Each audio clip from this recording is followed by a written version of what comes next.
back to ESL 1, sponsored by Aramco, live at Gamers8. Brief intermission as we get ready to go for the second race of finals day. But my name is Arjuna Kankipati, joined alongside by Ewan O'Leary. We've seen one fascinating race at Spa so far. We're getting ready to go at the Nürburgring with 12 of the best sim racers fighting for their share of $400,000. Absolutely, there's a lot on the line here this evening, and it's gotten off to a fantastic start. Josh Rogers taking that opening win of the day in a race that has warmed us up a little bit for the remainder of the day. It wasn't all guns blazing all of the time, but it was an interesting start to what could be a long day.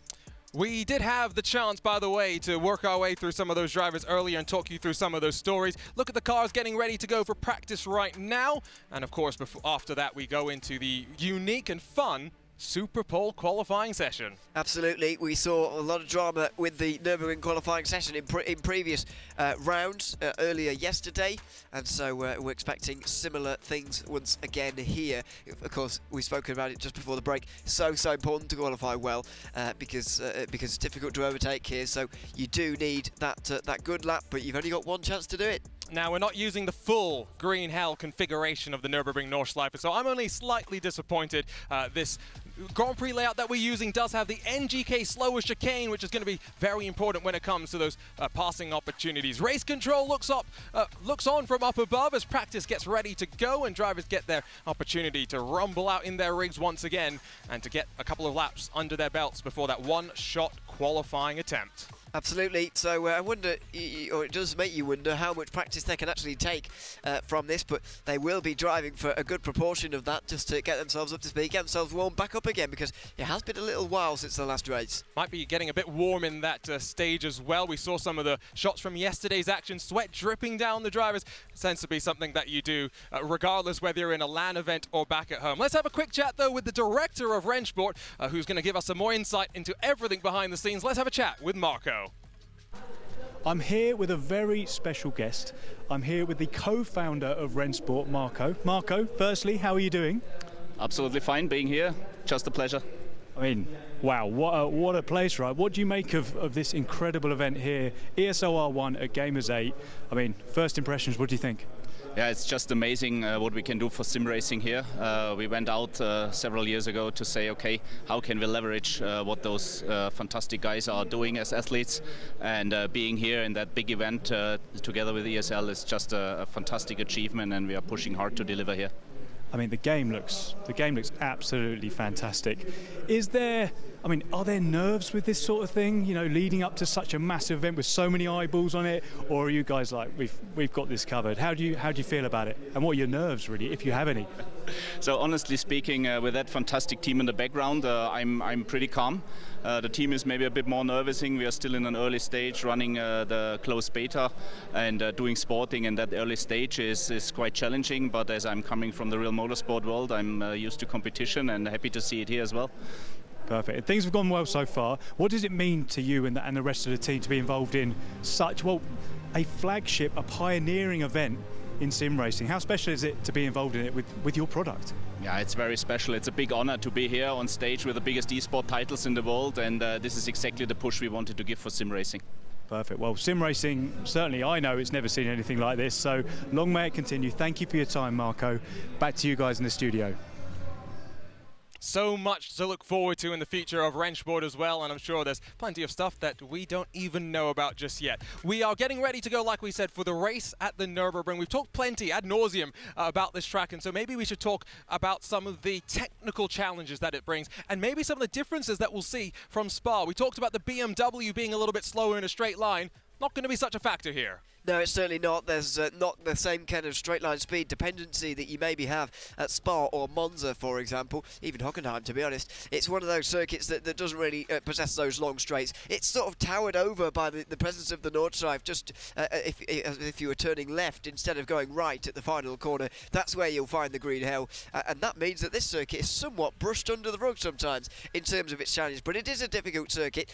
It's a lot of chicanes here and there, but there's real high speed sections as well. Big braking zone down in towards turn one. There's a lot to go off with this circuit. And you can see old school nature of this track. There is, yes, some tarmac runoff, but for the majority of the racing surface, there is grass that escorts you beyond the edges of the white lines and to take you maybe into the barriers as well. There's a look at that Mercedes-Benz Arena, which you can exit a little bit wide out of and carry some more momentum into that middle sector. Maybe an opportunity to spring a surprise as well. We have seen, by the way, on race starts here, going back to yesterday, Ewan, almost 4 wide out of turn 1. Absolutely, yeah. I'm still not convinced it was, but you are, so so we'll continue to argue about that. But yeah, that's the kind of thing that Turn 1 presents, though. You really get that sort of widening of the track on the exit there, and everybody just goes everywhere. Everybody sees space and thinks, "Wow, I'm going to get into some of it," and that's how you get into those moments there that we saw in towards Turn 1. It's like most of the tracks on Motorsport, to be honest. Turn 1's really quite tight, and that's a running theme, really. And standing starts again, not necessarily the typical expectation for GT3 machines. Look at the bottom of your screen at all 12 of the drivers locked in and focused with practice underway right now. I'm going to put you on the spot here. Who gets pole position? Dane Warren's claimed 1. Who claims pole number 2? I think it's difficult to look past George Rosters, isn't it? Because I know that's the obvious pick. It's not particularly inventive, is it, by any means? But I think it's difficult to look past him. I did like the way Max Maneka raced in race 1, I've got to say. He seemed to be not quite 100% just yet. He was happy to sit in 3rd. Let's just watch what's going on in front of me here and make sure I pick up those 16 points that he will have got from that opening race of the day. I like the way that he raced there. Look at James Baldwin. He's calling for some attention, so we'll have to see if everything's okay in that Mercedes-AMG Petronas car, but you can see a bit of a squabble up in towards the chicane as the drivers try and figure out how they're going to get this practice attempt started. Feels a little bit like watching some Formula 1 qualifying. Yeah, how's he lip reading at home, by the way? He was talking, but obviously we haven't got a microphone on him there, and so we'll never know. But clearly unhappy with something. That's not unusual, by the way. If you go out to one of these arenas and watch one of these sessions actually take place in the flesh, which you can, of course, do, that happens fairly regularly. It might not be a major problem. I mean, Kevin S. Jr., we were sat watching the first couple of races. People won't have seen it at home, but I think Kevin S. Jr. Had his hand up, for example. You know, it happens fairly regularly. You can see the drivers practicing their standing starts as well now, trying to learn how they want to best drop the clutch and launch themselves into that opening corner.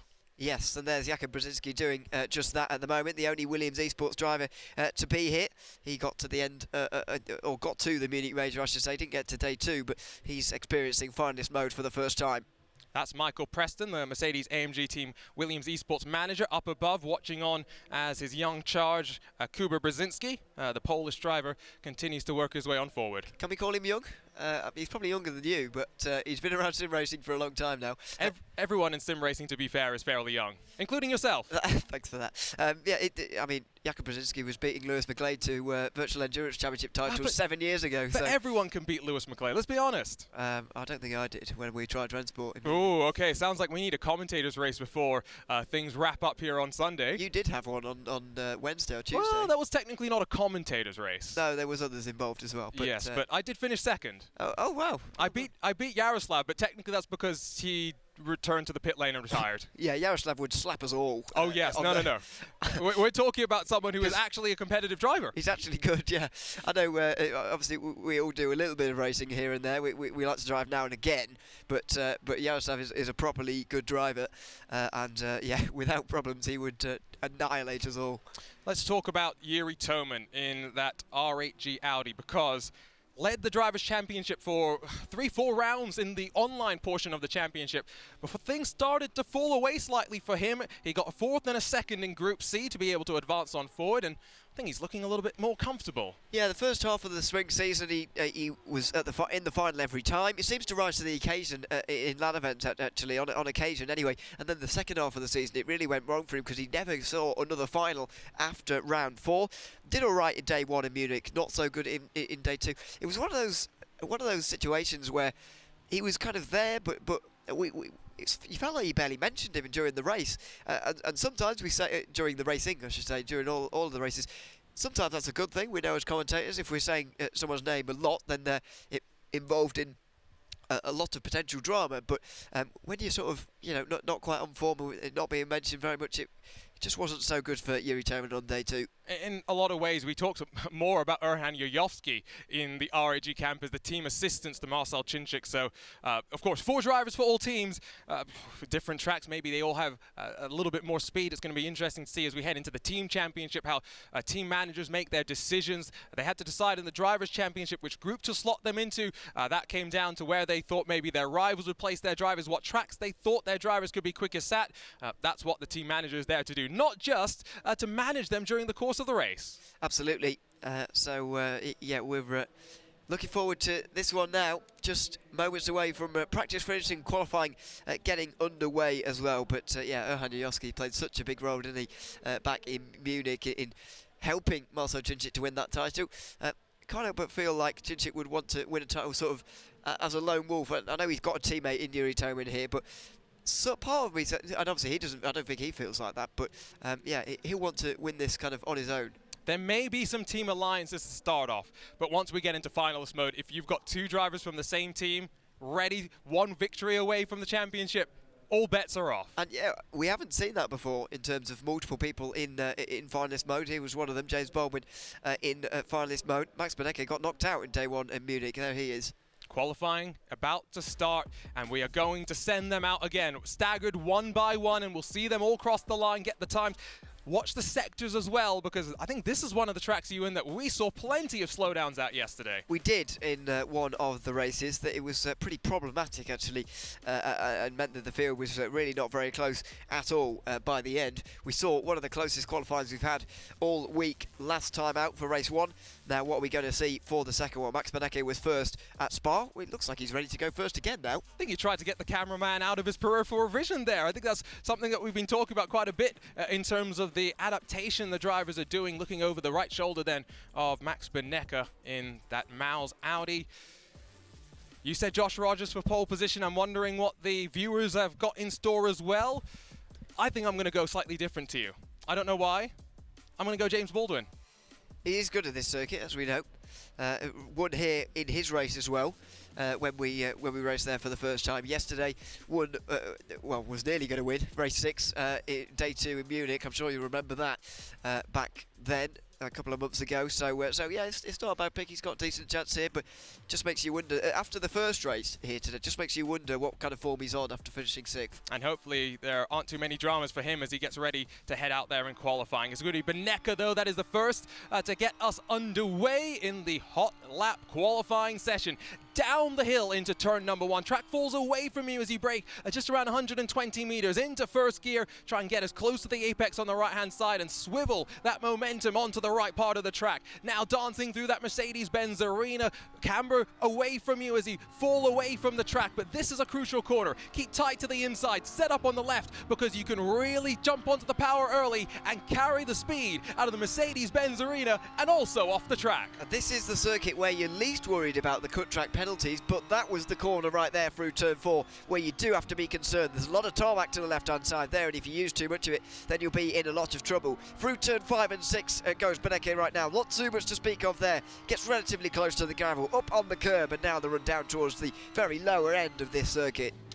I feel like there is only one approach to this corner, unlike maybe Rivage at Spa. You want to stay as close to the apex as possible. We'll see if drivers elect to try and veer it in through that corner later on. Now up through the Michael Schumacher-esque because it's almost flat out there, and cresting over the rise, another place where you got to be so careful with track limits. Absolutely, now in towards the next chicane, the final one before the very tightest one on this circuit, which will provide most of the overtaking opportunity during the race. This is the important corner that you'll want to get a good exit out of if that is going to be the case. Max Benecke has done decently well so far, now just with 1 sector to go. I'm pretty sure this is tracking to be a 1:52.9. Where is it going to place Benecke though in the rest of the field? That's going to be the question. Through the slower of the NGK chicanes and now heading into the final corner, straddling the curb on the left-hand side, maximizing the usage of the track.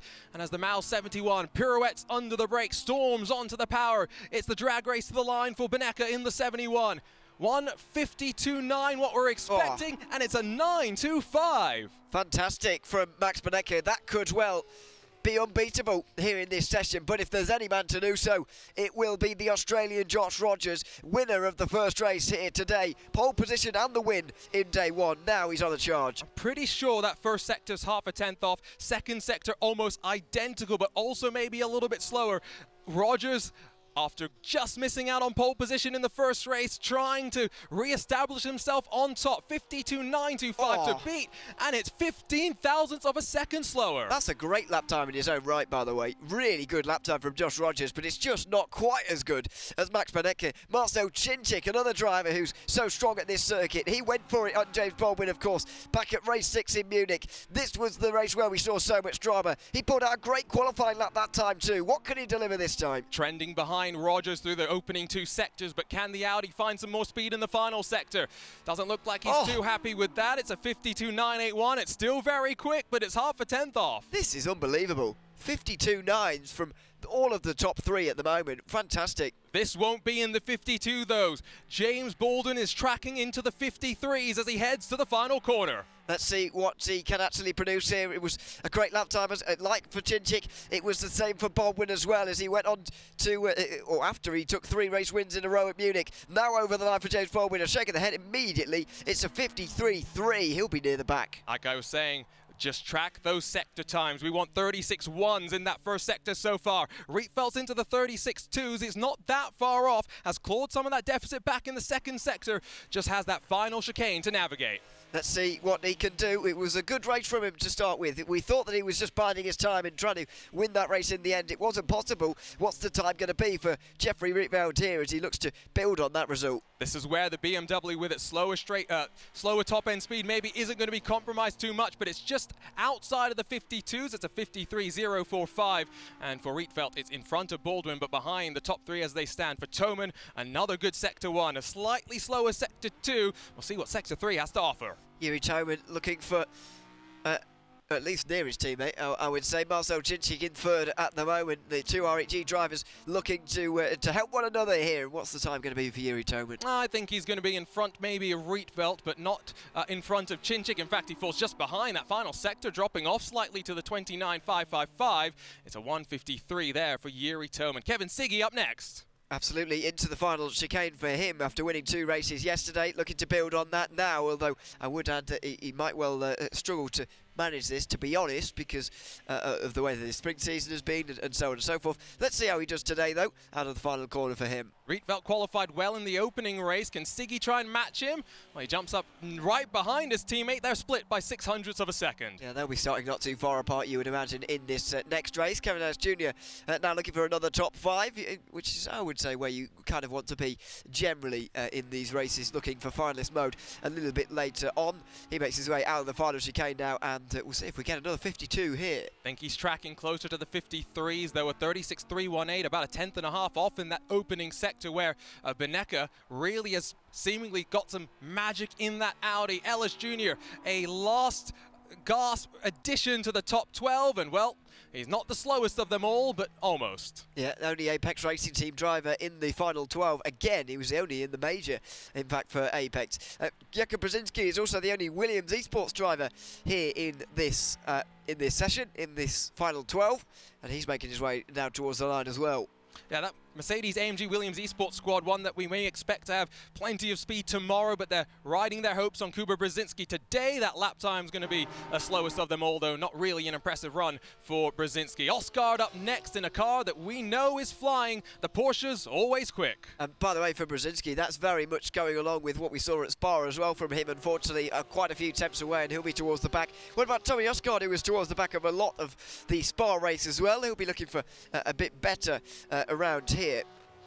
Second sector tracks reasonably well. I think he might be able to jump into the mix with the red line teammates to the line in the Porsche, but it's only a 53.2 in the final sector. Lost about 0.3 of a second, maybe with having to counter steer through the NGK chicane. Yuri Kastorp last in the opening race, hoping for some redemption.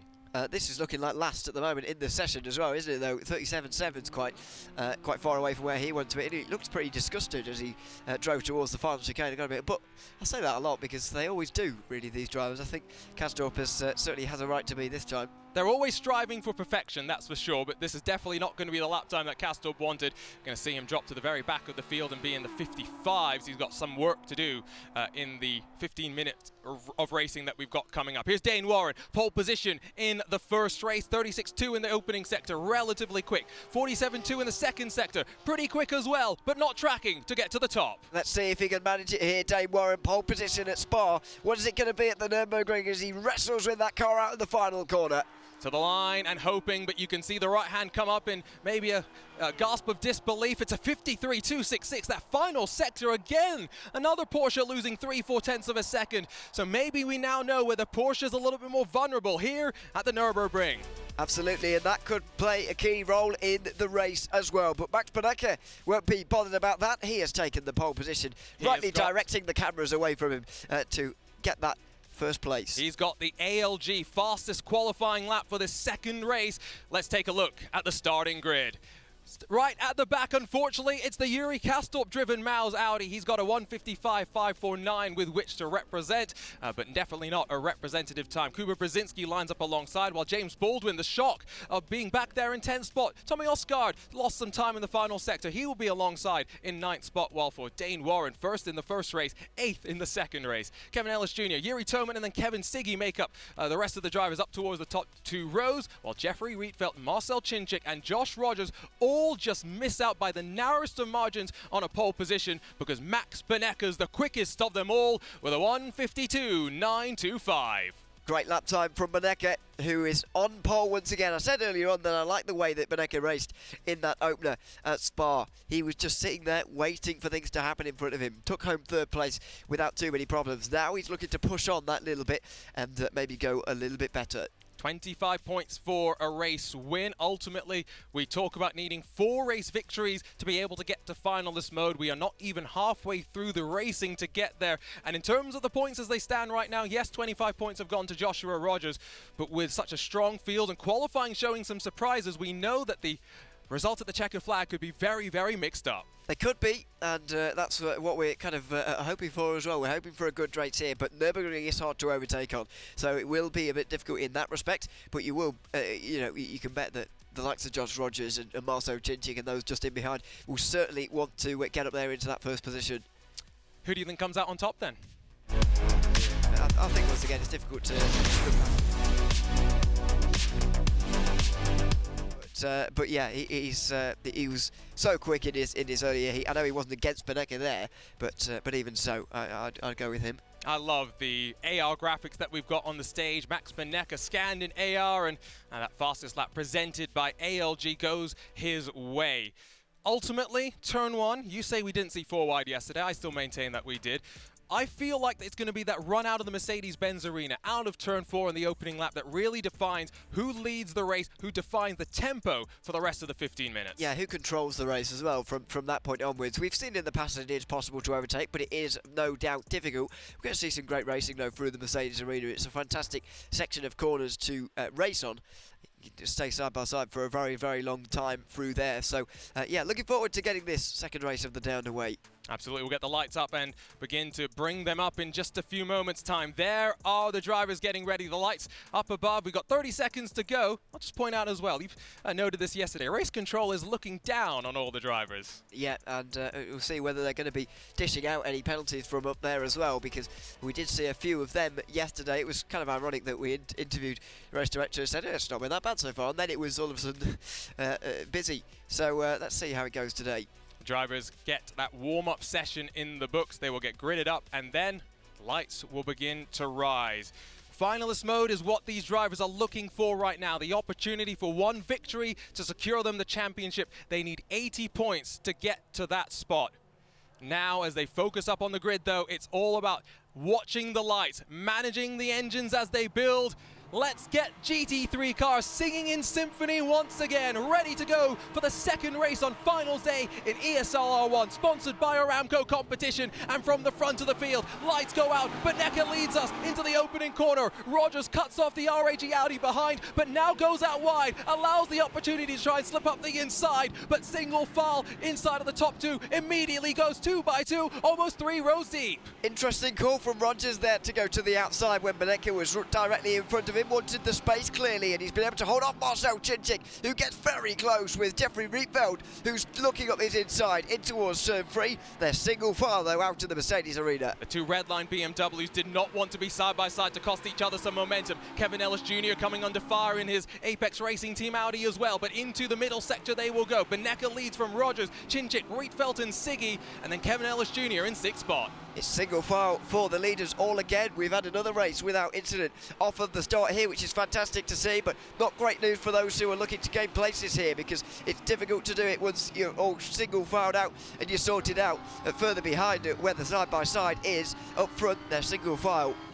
Kuba Brzezinski's lost out to Yuri Kastop, who's up to 11th instantly as I say that. They seem to swap around, but outside of the drivers that have qualified well, we haven't seen people be able to make strong inroads into the races just yet. Ultimately, like we said when we got started before race number 1, qualifying is so important. It is, and that's allowed the leaders to be where they are right now. Those outside the top 5 are going to have to work really, really hard to get in it at this stage, and so that could prove crucial later on. Just under half a second between Max Benecca and Josh Rogers right now, as they're still single file in towards the final chicane this time. No one poking their nose and trying a move. I think they're recognizing that they can't afford to lose the draft right now at a track where we know it's difficult to pass. Behind Baldwin, you see Tommy Oscar, a bit of a gap building there as maybe a 9-car train builds to the line at the end of lap number 1. 8 laps of racing here at the Nürburgring. Can Benecca hold on for the next 7? Yeah, first of them complete here, and Benecca with a lot of pressure on him. Josh Rogers pretty close to him, but nowhere near close enough for a move. But Dane Warren is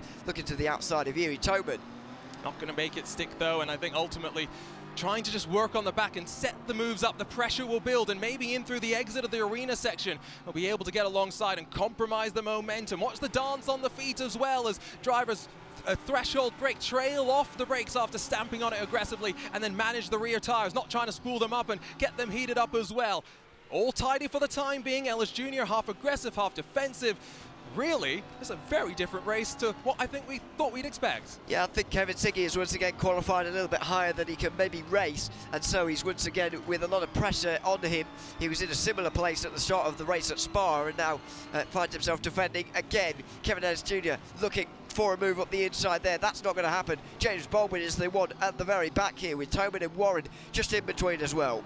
On board with James Baldwin in that Mercedes AMG Petronas car, up through the Schumacher S, one of the only cars in the grid that will use the front tires more than the rear, and so sometimes when we talk about the tire management, the preservation in these short races, it means that the car will understeer a little bit more come the end of the race. In towards the back straight though we go, still with the top 2 starting to stretch their legs. Chinchik losing a little bit of the draft of Josh Rogers. He's pulling with him Jeffrey Rietveld, but like you say, cork in the bottle, Kevin Siggy, in the red line, number 11.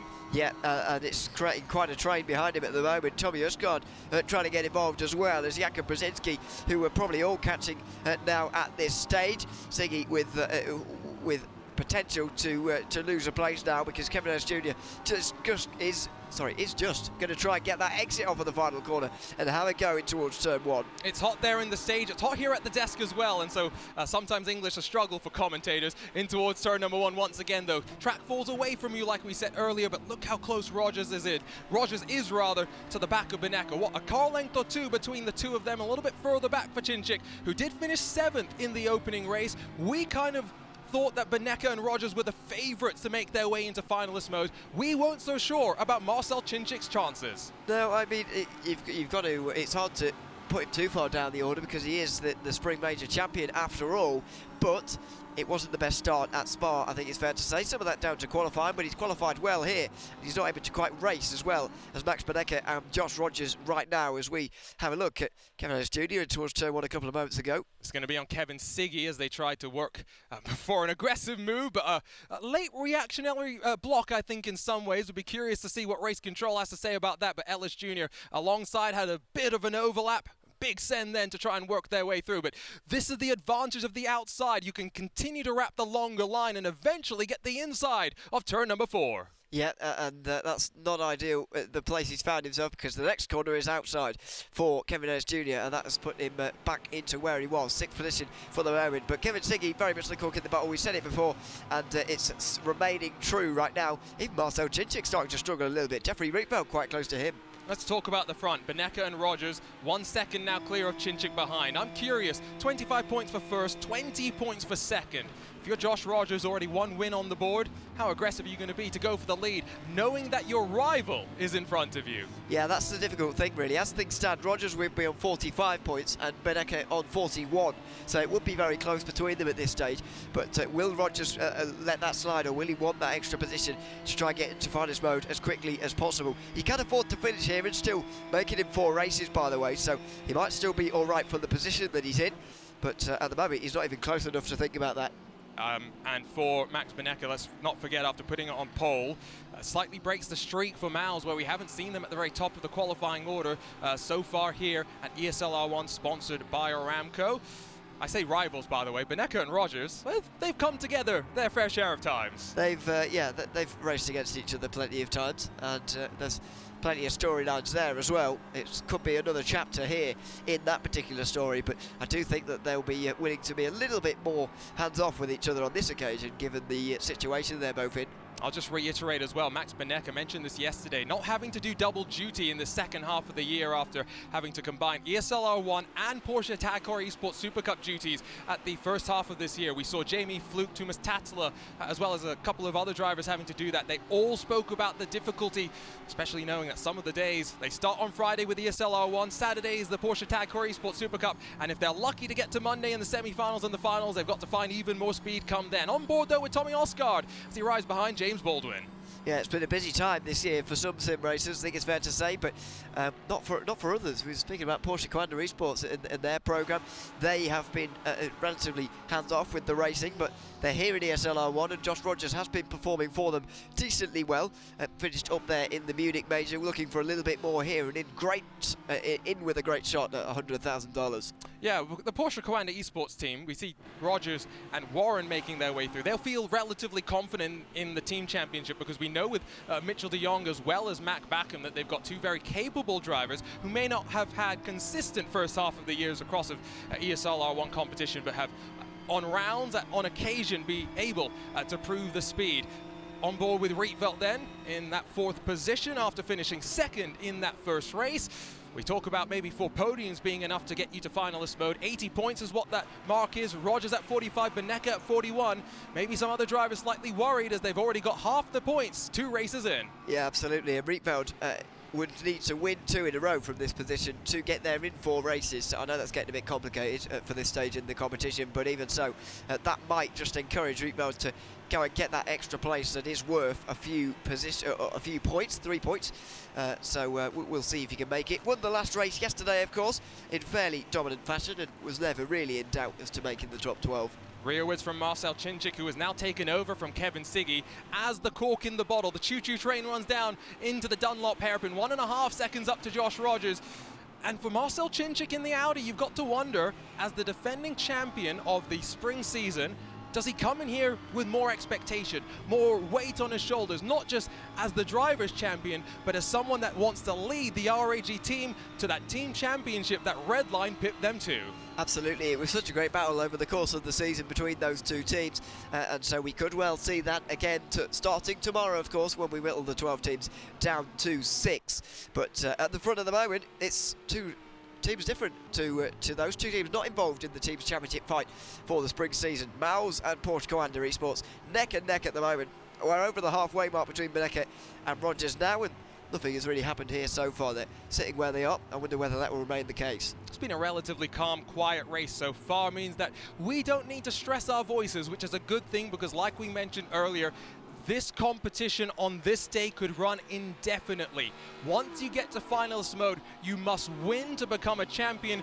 Conceivably, we could get to a point where you need all 12 drivers are in finalist mode, and we would have a winner, but that seems rather implausible. Yeah, it's not indefinite, I suppose, but we don't know. Is that what indefinite means? I guess so. Yeah, indefinite I think still fits. The shoe fits. My English vocabulary is staggeringly bad. It's okay, you got better than me in your GCSE English. Thanks for that. Let's not talk about that. Goodness me. Yeah, it's it could go on for a very long time. But we were talking about earlier on how many are going to be in finalist mode. I don't think it will just be one, because generally, as we saw in race 5 at Spa in Munich, everybody sort of gangs up on Marcel Czincik at the time, which is going to happen again here. And so if one gets it in finalist mode at a time, then it could be difficult to win. But when there's multiple, it's a bit easier. And to your point about the team alliances, if one team driver is into finalist mode and the other is not, is that when maybe you have, I'm not saying team games, but maybe the teammates just working to help. If they're running side by side, running single file, and there's a driver that goes for a move, and maybe you have the, I'm not saying opportunity to slow the other car down, but just by fighting, it helps out that other driver. It's something that the likes of Kevin Ellis Jr. cannot rely on, as Yuri Toman works on the back of the fellow Audi. Yeah, absolutely. I mean, I think that the teams that will most be able to do that are Redline and RHG, in my opinion. We've already seen it with RHG and Erhan Yoski a couple of months ago. But I'm not sure about Miles and Porsche Coanda. Can you rely on Kastorp and Warren to be consistently up there to help? I'm not so sure. I'm not as confident as I would be in the other Redline drivers anyway, or RHG drivers either. I think that's a very salient point, being able to expect both team cars to be up towards the front. Redline running 4th and 5th will know that they have those strength in numbers. Yuri Toman still looking like he's trying to find a way past Kevin Ellis Jr., but in through the final corner, runs out a little bit wider, tries to get a little bit more speed down to cross the start-finish line at the end of lap number 6 for these drivers. 2 more to go, and Kevin Ellis Jr. knows he's got to hold on to the position. Covers the inside, forces Toman the long way round. And not really late enough on the brakes there from Yuri Toman. He's going to be pushed out wide here, and if he can get it down the inside for turn 2, he might have a chance. There he goes, fires it down there, and Kevin Ellis Jr. is going to struggle to hang on to this now, although turn 4 will go back to his inside, so let's see. We saw that with Kevin Siggy and Kevin Ellis Jr. Siggy was able to hold on, but I don't think it's happened this time. Ellis Jr. slots into the line, and Yuri Toman is up to 6th spot. Yeah, great pass from Yuri Toman there. First overtake we've seen for a little while, really, in this race. Couple of points added to his name, and that pushes Kevin Ellis Jr. down even further. Only 16 points to his name now. Kevin Ellis Jr. made a major mistake. Almost lost the rear end of his car. Fortunately, only lost a car length or 2.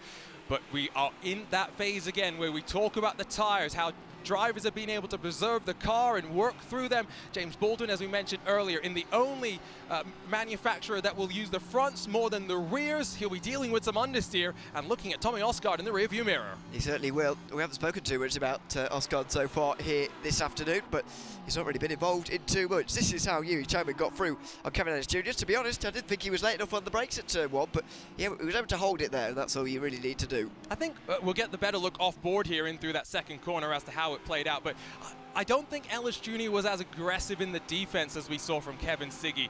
We saw Siggy maybe trying to pinch Ellis Jr. a little bit more.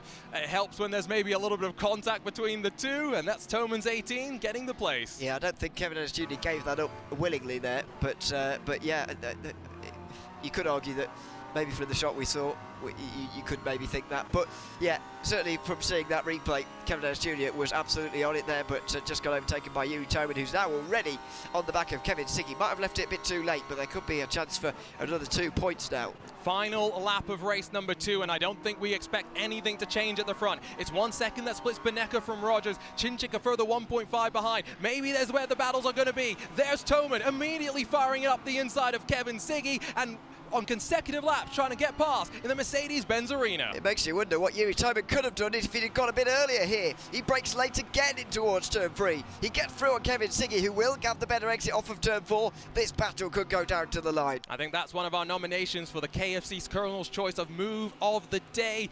Yuri Toman with a couple of moves to put some excitement to the end of race number 2. Siggy tried to add some excitement as well, but some good defensive coverage there from Yuri Toman. And Kevin Ellis Jr. is going to have a better exit as well, although his traction wasn't quite as good as maybe he needed. Yuri Toman has survived that attack through turn 5 and 6, and now should be good for 5th place.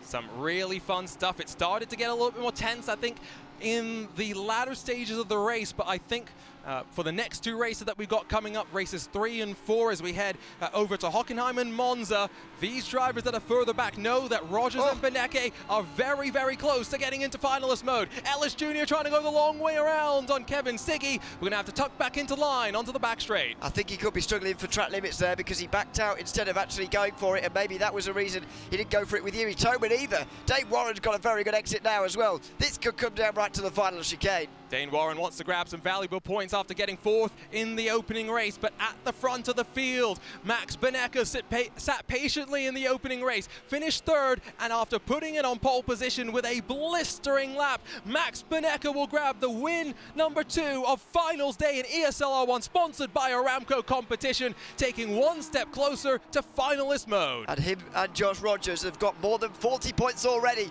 as the drivers come over the line. Kevin Ellis Jr. did hang on from Dane Warren. Some fantastic racing there in the closing stages, but nothing to race for at the front.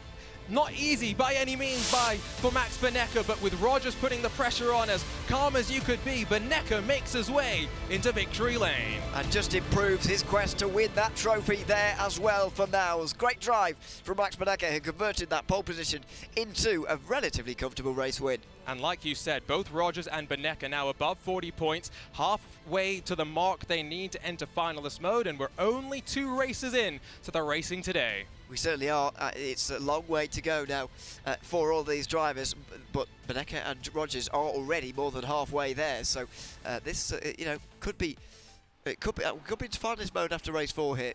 Let's grab a couple of looks at the replays of race number 2 into the opening corner. We thought it was a little bit weird that Rogers swung out wide, but I think he knew Marcel Cinčić wouldn't be able to swoop up underneath him and grab that position, and so Rogers tucked into second and settled into line. Rietveld and Siggy held firm in the middle of the RHG, a bread sandwich that develops. Look at Ellis Jr. having a bit of a send to the inside of turn number 3. Ultimately, though, a nice and tidy start. Yeah, absolutely. This was the view from Marcel Cinčić, who immediately wanted to fend off Jeffrey Rietveld, and only just about did on the way towards turn 3. He used a bit of space that was opened up by Josh Rogers, who dived to the outside looking for a move on Max Benecke, who himself went in a little bit deep. Cinčić was briefly alongside, but could never really get through. You can see that was maybe a bit of contact as well as they funneled off through the off-camber turn number 2, on board with Dane Warren as well, as we'll ride with the Porsche Coanda Esports driver further back in the field. You'll see Ellis Jr.